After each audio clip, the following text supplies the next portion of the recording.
इस देश ने बगैर संवैधानिक पद पर बैठे हुए सुपर पीएम 10 साल तक देखा है।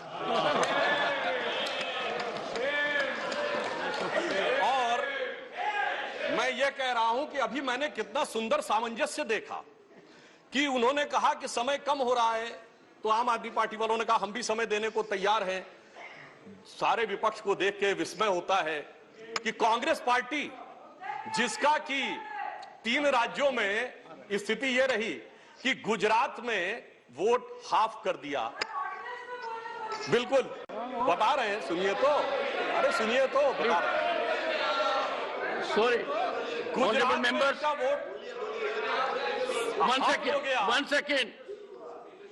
Dr. Abhishek Singhvi was heard in rapt attention. This is the decorum of the house. No. Yes, I am coming to that, sir. Let me do not get into disruptive mode. Dr. तो मैं कहना चाहता हूं कि ये लोग किस तरीके से आए हैं साथ में। अरे साहब, बहुत सारे शेर बोले थे, ऑर्डिनेंस के पार्ट नहीं थे, हम भी बता रहे हैं आपको। I will have to name you.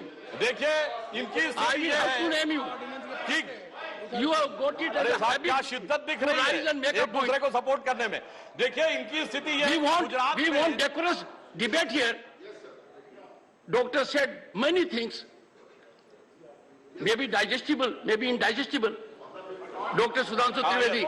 मैं सिर्फ ये कहना चाहता हूं कि गुजरात में कांग्रेस का वोट हाफ कर दिया, पंजाब में इनका स्विच ऑफ कर दिया, दिल्ली में साफ कर दिया और आपने इनको माफ कर दिया। और उसके माफी के बाद भी मुझे लगता है, अभिषेक मनु सिंघवी जी ने कहा था तो मैं भी ये कहना चाहता हूं, आप साथ में आए हैं दिल्ली के इस बिल पे, दिल्ली की जनता के लिए आए हैं या किसी और कारण से आए हैं, ये दिल्ली की समझदार जनता समझती है। तो मैं भी एक पंक्ति कहना चाहूंगा कि शाम तक सुबह की नजरों से उतर जाते हैं, इतने समझौतों पे जीते हैं कि जमीर भी मर जाते हैं। अब यह एक संवैधानिक विषय है। संवैधानिक विषय है कि यह जिस प्रकार से संविधान में लागू होना चाहिए, परंतु उसके साथ राजनीतिक टीका टिप्पणी की जा रही है, तो एक सैद्धांतिक विषय भी आता है। तो मैं संवैधानिक और सैद्धांतिक दोनों विषयों का जवाब दूंगा। I will reply both the constitutional and conceptual aspect.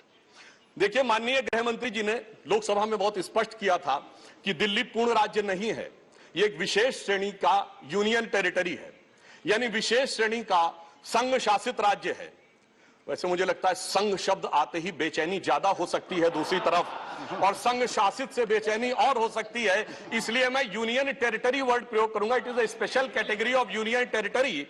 और वैसे भी आजकल अंग्रेजी के प्रति मोह बहुत ज्यादा है, क्योंकि अपने गठबंधनों का भी नाम अंग्रेजी में ही ज्यादा रखा जा रहा है।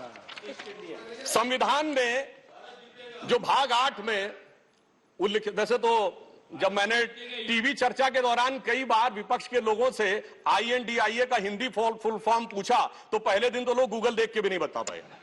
खैर, अब मैं कहना चाहता हूं कि संविधान के भाग 8 में उल्लिखित प्रावधानों के अनुसार, अरे सुनिए बात, देखिए संविधान के भाग 8 में उल्लिखित प्रावधानों के अनुसार अनुच्छेद 239 से 242 तक संविधान में इस विषय का पूर्ण वर्णन है। अनुच्छेद 239AA में इसका विशेष प्रावधान किया गया है। यदि उसके क्लॉज को 239AA3B को देखें तो संसद को दिल्ली संघ राज्य यूनियन टेरिटरी से संबंधित किसी भी विषय पर कानून बनाने का पूरा अधिकार है।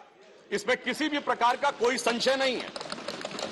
सर्वोच्च न्यायालय के जिस निर्णय का बार बार उल्लेख किया जाता है और हमारे विरोधी उसको अपने हिसाब से प्रयोग करते हैं, उसमें भी बहुत साफ देख लें कि 105 पेज के उस निर्णय में कहीं पर भी सर्वोच्च न्यायालय ने संसद के द्वारा दिल्ली के बारे में कानून बनाए जाने के विषय के ऊपर किसी प्रकार की कोई टिप्पणी नहीं की है। इसके बाद भी न्यायालय के आदेश में पैरा 161 और 162 को कई बार उल्लेख किया जाता है, परंतु यदि पूरे संदर्भ में देखें तो पैरा 86, 95 और पैरा 164F को पढ़ें तो वहां पर संसद के द्वारा दिल्ली के संदर्भ में किसी भी विषय के ऊपर कानून बनाने की शक्तियों का विधिवत अनुमोदन है, कहीं पर निगेशन नहीं है।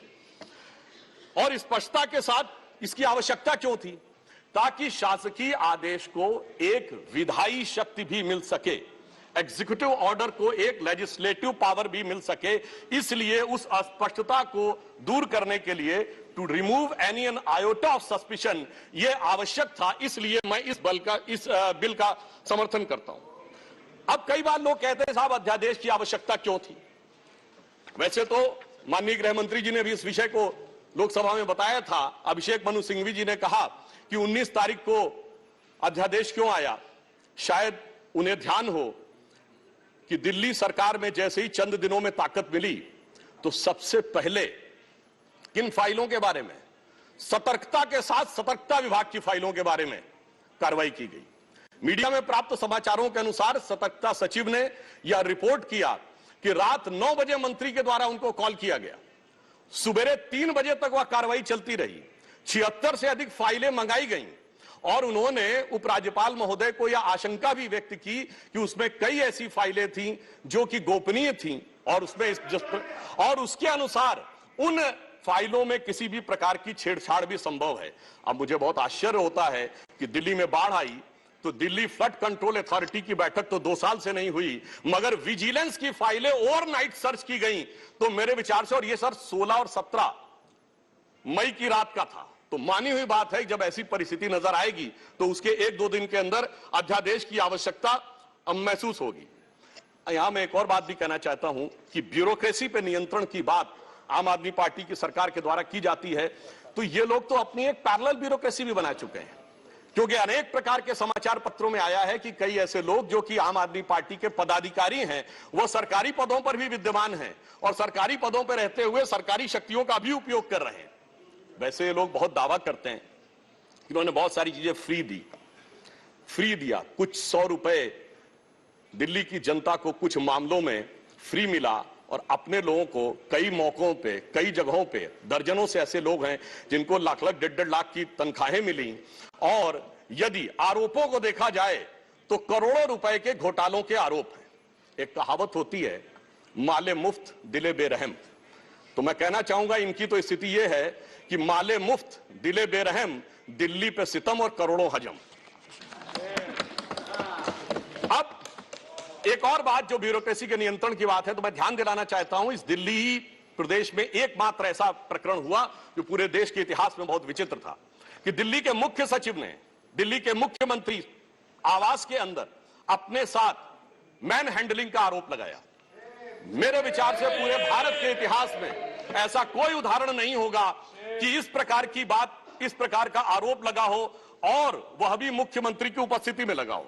यह दर्शाता है कि ब्यूरोक्रेसी को नियंत्रण करने की जो छटपटाहट है उसमें वास्तविकता में वो फितरत क्या है। और मैं एक टेक्निकल पॉइंट कहना चाहता हूं, दिल्ली का कोई स्टेट कैडर नहीं है, जैसे राज्यों का कैडर होता है तो राज्य का मुख्यमंत्री उस कैडर को नियंत्रित करता है।